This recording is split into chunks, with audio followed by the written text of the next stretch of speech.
Hello बच्चों, let's read the question. तो इस क्वेश्चन में हमें बोला गया कि क्राई 2AB और क्राई 1AB ये दोनों किसके लिए टॉक्सिन्स प्रोड्यूस, किसको कंट्रोल करते हैं। तो यहाँ पे जो हमें ऑप्शंस दिए गए हैं वो है ए में है cotton bollworm and corn borer respectively, B में है corn borer and cotton bollworms respectively, C में tobacco budworms and nematodes respectively और डी में है nematodes and tobacco budworms respectively.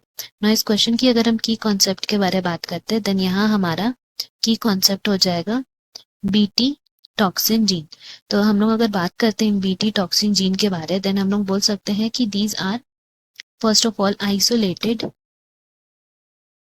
From bacillus thuringiensis. तो ये बैसिलस थोरेंजिएसिस से आइसोलेट किए जाते हैं। एंड फर्दर अगर हम लोग इनके बारे में बात करें देन बोल सकते हैं इनका फंक्शन क्या है। इनका फंक्शन है टू किल अनवांटेड इंसेक्ट्स जो कि हार्मफुल है, जो कोई भी प्लांट्स या क्रॉप्स ग्रो हो रहे हैं उनके लिए। एंड इनमें कुछ एग्जांपल्स जो आएंगे दे आर लेपिडोप्टेरन्स एंड डिप्टेरियंस। इनको किल किया जाता है। एंड कैसे किल करते हैं तो उसका एक प्रोसेस जो ये है फॉलो करते हैं इज दैट इनमें बेसिकली जो इनके जीन है बैसिलस थोरेंजिएसिस जो कि एक बैक्टीरिया में, उसके जीन में हमें कुछ प्रोटीन क्रिस्टल्स मिलते हैं। एंड ये जो प्रोटीन क्रिस्टल्स हमें यहाँ मिलते हैं उसमें एक टॉक्सिक इंसेक्टिसाइडल प्रोटीन मिलता है। नाउ ये जो इंसेक्टिसाइडल प्रोटीन है टॉक्सिक है, तो ये बैक्टीरियम के लिए टॉक्सिक नहीं रहता। क्यों नहीं रहता है? बिकॉज ये इनएक्टिव फॉर्म में वहां प्रेजेंट रहता है इसीलिए। बट जैसे ही ये जीन कोई भी इंसेक्ट में जाके इंट्रोड्यूस हो जाता है तो वो इंसेक्ट के गट में पहुंच के उसके अल्कलाइन पीएच के वजह से सॉल्युबलाइज हो जाता है, मतलब उसमें मिक्सअप हो जाता है। तो हम लोग यहाँ लिख सकते हैं अल्कलाइन पीएच में ये सॉल्युबलाइज हो गया।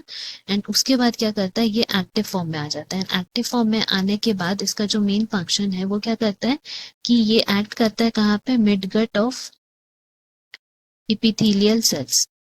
इपिथेलियल सेल्स के मिडगट में एक्ट करके दे क्रिएट पोर्स। एंड ये जो पोर्स क्रिएट करते हैं वहीं पे स्वेलिंग आ जाता है उनके गट पे, इसके वजह से, जिसके वजह से इनके लाइसिस हो जाता है कि इनका गट का स्वेलिंग होके लाइसिस हो जाता है, जिससे वो इंसेक्ट का डेथ हो जाता है। सो दिस हाउ ये एक्ट करता है।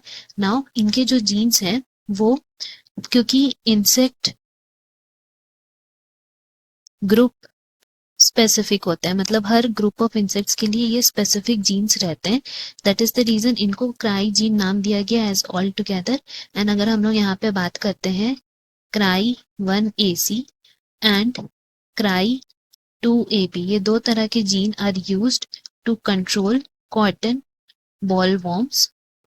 एंड नेक्स्ट अगर हम लोग यहाँ पे बात करते हैं क्राई 1AB की, then these genes are used to control corn borer. तो इसके अकॉर्डिंग अगर हम ऑप्शन हमारा देखें तो यहाँ हमारा करेक्ट ऑप्शन कौन सा हो जाएगा, option A. Hope you have understood. Best of luck. Thank you.